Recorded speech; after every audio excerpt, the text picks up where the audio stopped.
اولین مسجدی که بنیاد شده است مسجدی که در کعبه است. هم آیت قرآن را ترجمه کردیم و هم حدیث جناب رسول الله صلی الله علیه و سلم را که پیامبر صلی الله علیه و سلم گفتند که اولین مسجدی که در روی زمین بنیاد شد این مسجدی که در کعبه هست.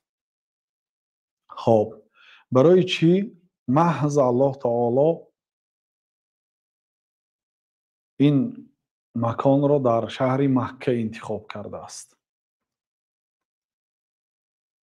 الله تعالی در سوره قصص آیت 68 میگوید که و ربک یخلق ما یشاء و یختار، و پروردگار تو هر چیزی که خواست می آفرد و اختیار میکند.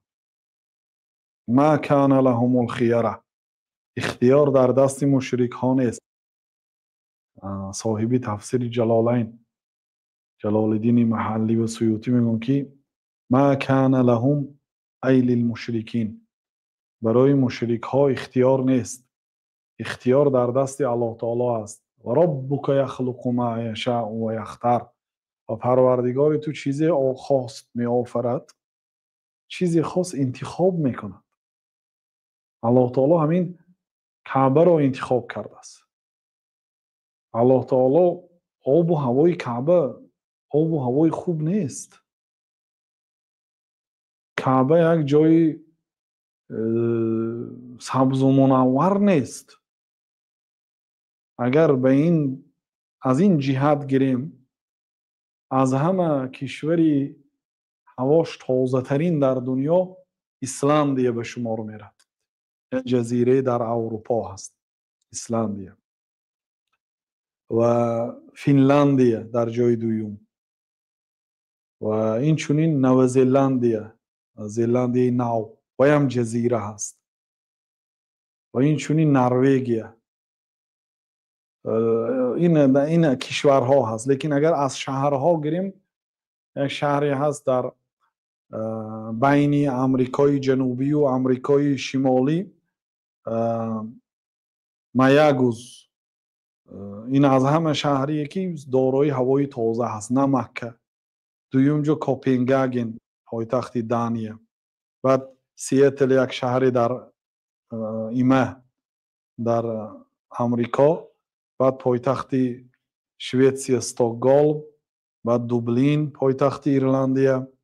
اینچنین اوکلند شهری در زلندیه. اینچنین یک شهر ملبورن در استرالیا، یک شهر کوچینگ در مالزیا، یک شهر در برزیلیا سان پائولو، و هلسینکی فنلاندیا.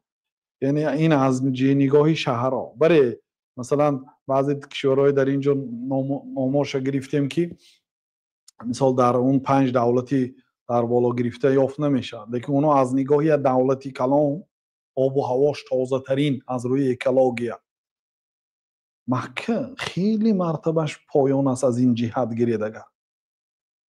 درست است که مثال یک جای سبز و منور، یک جای آب و هوای تازه، آبی سفید شیرینی کبود داشته باشد و کوههای زیبای و درختهای زیبای و منظری زیبا داشته باشد، اونجا به طریق طبیعی زیارتچی های و توریستاش زیاد میشه. لیکن الله تعالی جایی که سنگ قاق، کوه، خشکی، گرمی، همون جای انتخاب کرد. و ربک یخلق ما یشاء و یختار. این به قدرتی پروردگار دلالت میده که الله تعالی مردم به همین جا جمع کرده تا نیست. حالی مثلا بعضی کشورهایی که بسیار برای توریستی زور میزنن، شب و روز رکلام میکنن، مهنت میکنن، لیکن به این چی نمیرسن. حالا عربستان سعودی برعکس برای حج لیمیت جاری کرده است نبیافته. یعنی خدمتی به تمام خواهشمندا خدمت رسانیدن نتواند وظیفهش اجرا کرده نمیتونه، از جهت زیاد بودن مسلمان ها، بسیار بودن طلبگارها. یگان کس گفتنش ممکنه که برای چی تو حج تبلیغات کرده استاده.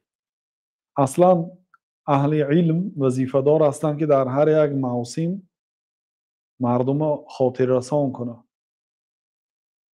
امروز خیلی که در بالا گفتیم برای هر یک کشور لیمیت جاری کردگی است. طلبگار 100,000 کس است، 6,000 کس به ویزا میتید. یعنی ما خدمتی حاجت رکلام نیست دیگر. این من رکلام کننده حج نیستم.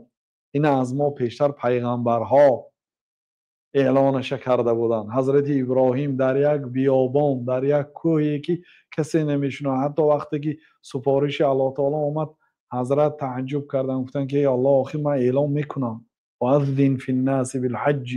ای ابراهیم علیه السلام اعلام کن که مردم به زیارت حج بیاد. گفتن که یا الله من آواز من رو کی میشنود؟ آواز من رو کی میشنود که من برآمده مردم به دعوت به حج کنم؟ الله تعالی گفت که تو اعلام کن رسانیدن صدای تو از ما هست.